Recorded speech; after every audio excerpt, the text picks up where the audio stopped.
Syederalun kecelakaan lalu lintas melibatkan mobil pemadam kebakaran atau damkar pos Induk Biren dan sebuah truk tronton terjadi di SPBU kawasan Desa Karing, Kecamatan Pedada, Biren pada Minggu 8 Maret 2026 sekitar pukul 9.20 waktu Indonesia bagian Barat.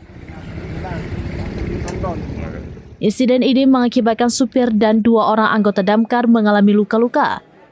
Mobil damkar bernomor polisi BL9083AB yang dikemudikan Rudi Hartono, 48 tahun, warga Kampung Pulau Kiton, Kecamatan Kota Juang, tengah melaju kencang menuju lokasi kebakaran sebuah rumah di Desa Calok, Pedada. Saat itu, mobil damkar tersebut juga diikuti oleh 2 unit damkar lainnya dari arah yang sama. Sesampainya di lokasi kejadian, sebuah truk tronton yang diduga hendak berbelok ke kanan untuk memasuki SPBU Pedada melaju searah di depan rombongan.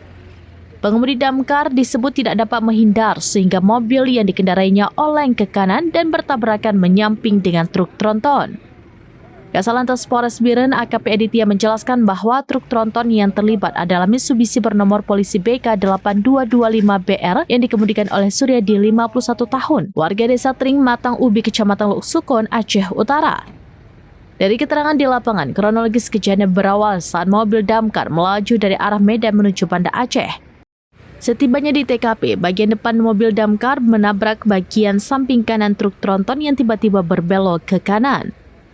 Akibat kecelakaan tersebut, supir dan 2 orang anggota damkar yaitu Fauzan Nur, 26 tahun, warga Kampung Juli Tambo Tanjung, Kecamatan Juli, dan Dedi Sumardi, 32 tahun, warga Kampung Menasah Cut, Kecamatan Pedada, mengalami luka-luka. Ketiganya segera dilarikan ke RSUD Dr. Fauzia Biren untuk mendapatkan perawatan medis. Kedua kendaraan yang terlibat kecelakaan kini telah diamankan di Mapolres Biren untuk proses penyelidikan lebih lanjut.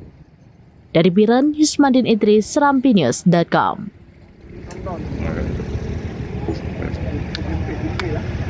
Download Tribun X sekarang, menghadirkan lokal menjadi Indonesia.